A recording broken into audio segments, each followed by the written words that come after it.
Assalomu alaykum do'stlar. Janubiy Koreya. Bu safar Pyeongtaek shahri. Xullas, auksionda yutgan mashinamiz shu bo'ladi. G80. Narxini yozib qo'yaman sal turib. Yutdi. Hozir tekshirish keldi mashinani.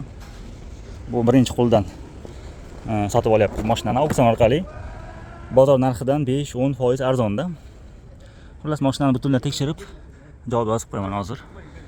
Xullas, akalar, auksionda yutgan mashinamizni tekshirdim. Bitta shpaglyovka topdim. Anaqa o'ng tomon eshikda, orqa eshigidan.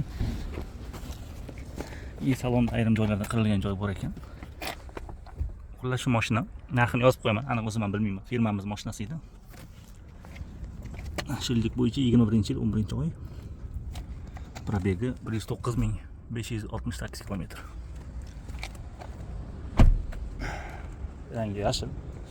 Aniq mayda juda qirilgan joylar bor ekan, atak muammomiz. Xullas, shunaqa mashina.